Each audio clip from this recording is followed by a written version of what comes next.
مساء الخير ومساء الفل ومساء النور ومساء العنب ومساء الحلاوة ومساء الألماس وصباح الفل وصباح الورد وصباح العنب وصباح الياسمين وصباح جميل وصباح لذيذ ونهاركم عسل ونهاركم أبيض. عندنا مليون طريقة نحيي بيها بعض وكذا مرادف نحيي بيه بعض، زي برضو ما عندنا كذا مرادف نسلم بيه على بعض، زي ازيك وعامل ايه وايه الأخبار وايه الدنيا وكله تمام. ويا ساعات بنقول لبعض يا على فكرة، ساعات بنكسل نقول الاسم فبنقول يا فبيردوا. يعني جربوا كده تمشوا في الشارع مرة قول يا، هتلاقي فيه اتنين تلاتة بصوا هم مش عارفين مين اللي بيندهلهم بس بيبصوا عادي، حقهم يعني حقهم يبصوا وانت حقك تنده.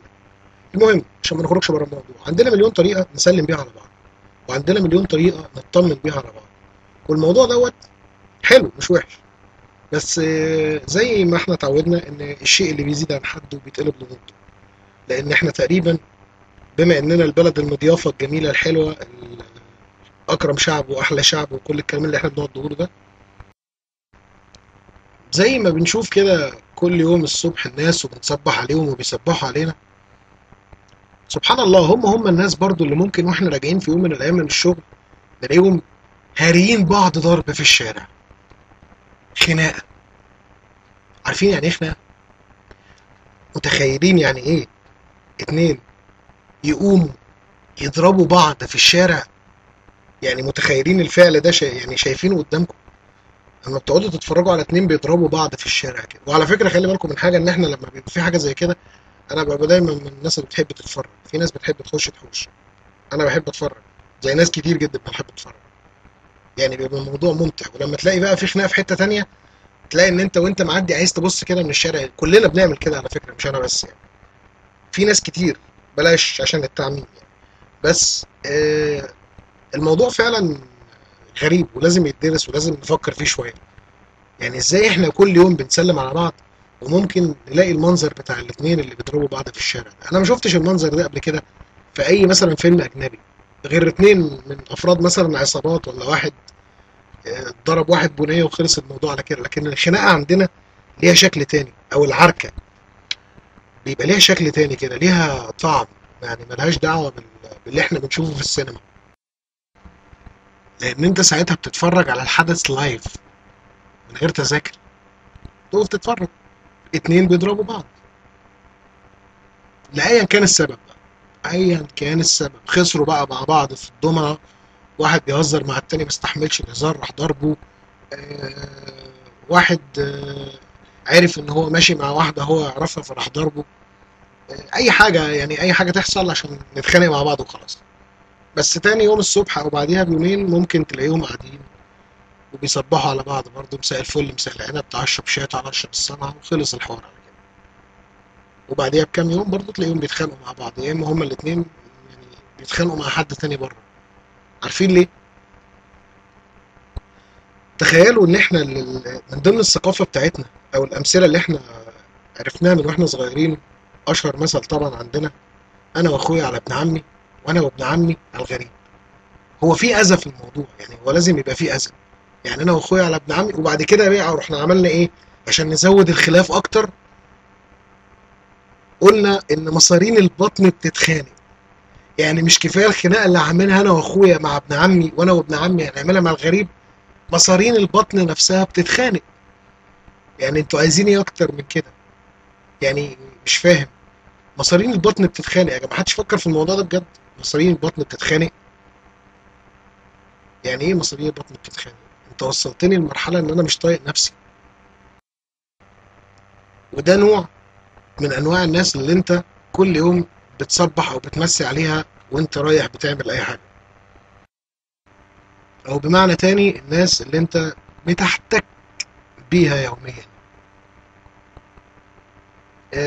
النوع التاني بقى من الناس دي اللي انت كل يوم بتصبح عليها وهارين بعض صباح الفل ومساء النور ومساء الجمال ومساء الحلاوه وصباح الالماس والكلام ده كله، هو النوع اللي بيحب ان هو يدخل نفسه في حياتك باي شكل. يعني بيحاول يفتح معاك كلام عشان تكلمه عن نفسك ويعرف حياتك ماشيه ازاي. هو كيريوس قوي او فضولي جدا ان هو يعرف انت بتعمل ايه، الاكتيفيتي، النشاطات اللي انت بتعملها في حياتك، ايه انت بتعمل ايه في الحياة. فهو حب ان هو يشاركك حياتك ديت بشكل مش مباشر، بس ان هو بيطمن عليك بشكل مبالغ فيه كل يوم.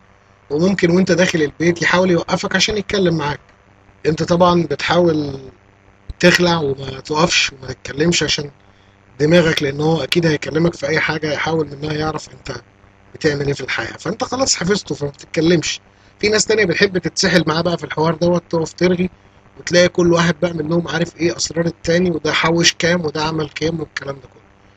بس اللي هو إيه انت بتريح دماغك. هما بقى لما بيجتمعوا مع بعض النوعين دول، وانت داخل بقى الشارع او داخل الشقة عندك وماسك حاجة في ايدك، تلاقيهم مركزين معاك قوي. انت جبت ايه؟